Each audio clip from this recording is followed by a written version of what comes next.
Certains ont arrêté de prier, ils ont arrêté de louer Dieu. Quand ils sont dans l'église, ils y vont juste par obéissance, mais leur cœur est blessé, ils n'adorent pas profondément.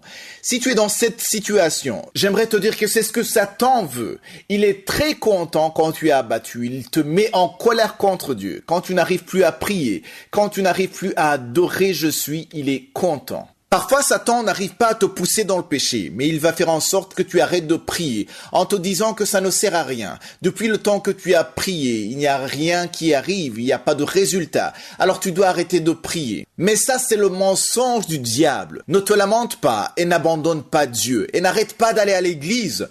Il est vrai que ta situation est difficile. Je ne peux pas dire le contraire alors que tu souffres. Comment pourrais-je dire que c'est facile alors que tu ne sais pas comment tu vas faire pour arriver à la fin du mois, pour nourrir ta famille, pour payer toutes ces factures? Ce n'est pas facile parce que tu es en train de souffrir dans ton corps, tu es malade, tu n'es pas encore guéri. Il y a plusieurs problèmes, je ne pourrais pas tous les citer. Mais j'aimerais te dire que le diable ne te pousse pas à arrêter de louer Dieu. C'est dans ces moments difficiles que tu devrais encore adorer et louer Dieu. Nous allons lire dans Actes des Apôtres, chapitre 16, du verset 25 à 26. Il est écrit vers le milieu de la nuit. Paul et Silas priaient et chantaient les louanges de Dieu et les prisonniers les entendaient. Verset 26.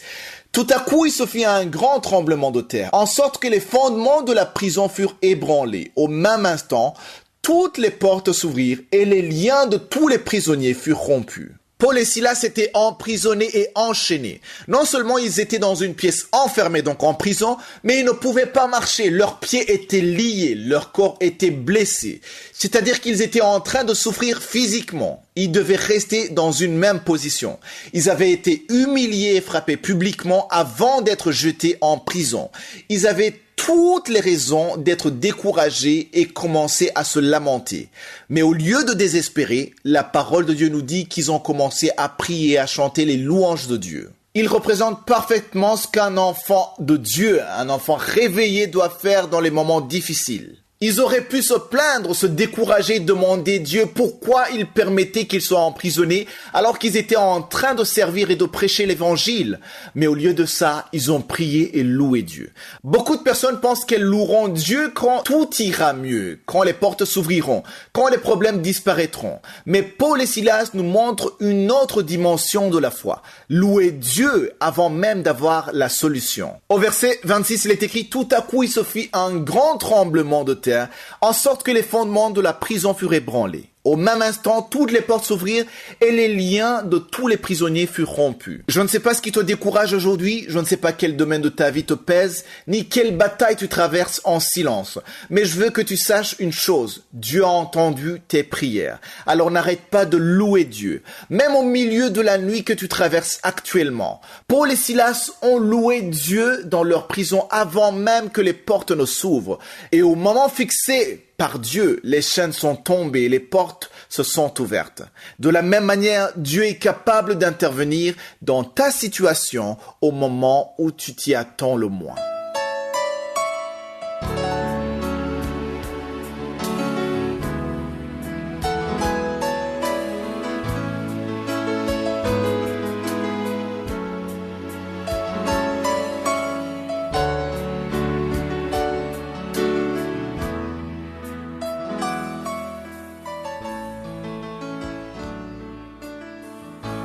Nous sommes maintenant dans la deuxième partie, c'est la partie de l'enseignement. Nous continuons avec la lettre que Paul a écrite à Tite.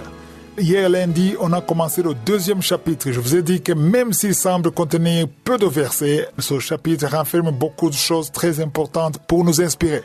Hier, je vous parlais du verset 2. Tite, chapitre 2, verset 2, il s'adresse particulièrement aux vieillards. Il a dit que les vieillards doivent être sobres, honnêtes, modérés, saints dans la foi, dans la charité, dans la patience. Je vous ai dit que la raison pour laquelle il commence par les vieillards et qu'il insiste qu'on parle particulièrement aux vieillards, c'est parce que les vieillards étaient considérés comme des modèles et aussi ils étaient influents. Quand tu inspires un leader, tu peux espérer que ceux qui sont sous l'autorité de ce leader seront impactés. Voilà pourquoi il parle aux vieillards d'abord. Et c'est très important de comprendre que tout ce qu'il dit concernant les vieillards, la sobriété, l'honnêteté, l'amour, la patience et la foi, Tout ça, ça nous concerne aussi. Même les jeunes ont besoin de ça. Ce n'est pas seulement pour les vieillards. Mais une chose que je veux qu'on comprenne, c'est qu'il faut voir les choses comme Dieu les voit. Comment est-ce que Dieu voit les vieillards? Aujourd'hui, il y a peu de vieillards dans des églises, surtout en Afrique. Aux États-Unis, j'ai vu qu'il y en a, mais en Afrique, dans les églises, il n'y a pas beaucoup de vieillards. Mais les vieillards avaient une place importante aux yeux de Dieu à l'époque, même aujourd'hui. Ce n'est pas qu'aujourd'hui, on sous-estime les vieillards qui ne sont pas importants.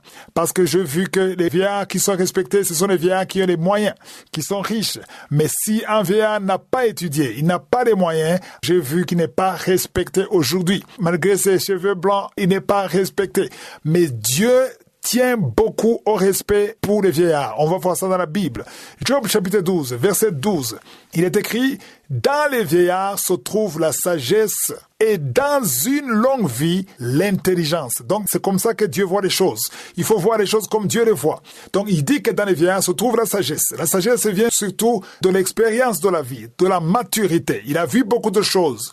Donc, si tu écoutes un vieillard qui a vécu longtemps, il a beaucoup de choses à te donner. Et on dit que dans une longue vie, il y a l'intelligence. Donc, l'intelligence et la sagesse, c'est un peu différent. L'intelligence, c'est plus la connaissance, les choses que tu connais. Il y a ceux qui sont intelligents, qui sont jeunes ou qui sont âgés, qui sont intelligents parce qu'ils ont une capacité de comprendre les choses rapidement et qui ont lu beaucoup de livres. Tu as une grande connaissance et ça, ce n'est pas la sagesse.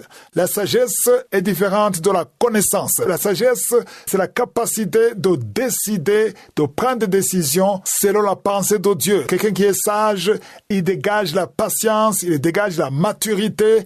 Voilà pourquoi il faut respecter les vieillards. C'est ce que la parole de Dieu dit.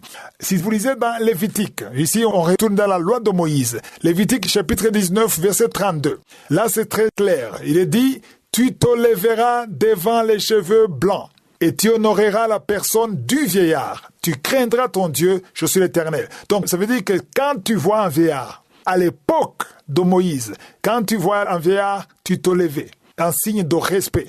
Aujourd'hui même dans les métros, dans les bus, tu vois un vieillard et tu restes assis et il reste debout. Il y a ceux qui le font par pitié, par compassion. Parce qu'on te dit, il est vieux, il ne peut pas rester debout pendant longtemps parce qu'il est vieux, je vais l'aider. Ce n'est pas ça. On ne se lève pas par compassion, mais on se lève par respect. C'est ce que la parole de Dieu nous dit. Quand on parle des cheveux blancs, on dit, tu te lèveras devant les cheveux blancs. Quelqu'un qui a les cheveux blancs, tu te lèves parce que tu le respectes. Donc les cheveux blancs dont on parle ici, c'est la maturité, c'est l'âge. Voilà pourquoi Paul dit qu'il faut former les vieillards, qu'ils soient corrects, qu'ils soient intègres, afin qu'ils soient des modèles. Parce que les vieillards, à l'époque, ils étaient écoutés. Et c'est comme ça que ça devrait être aussi aujourd'hui dans l'Église. Les vieillards doivent être écoutés parce qu'ils ont l'expérience de la vie. Parce que s'il a vieilli dans l'Église, ça veut dire qu'il connaît mieux la parole de Dieu, il connaît beaucoup de générations, il a beaucoup de choses à dire. Ceux qui m'écoutez aujourd'hui, vous avez 80 ans ou plus, vous savez quand vous avez 10 ans, comment respecter les vieillards. Ce n'est plus le cas aujourd'hui. C'est ça qui doit changer aussi dans l'Église, parce que Dieu tient à ce qu'on respecte les vieillards.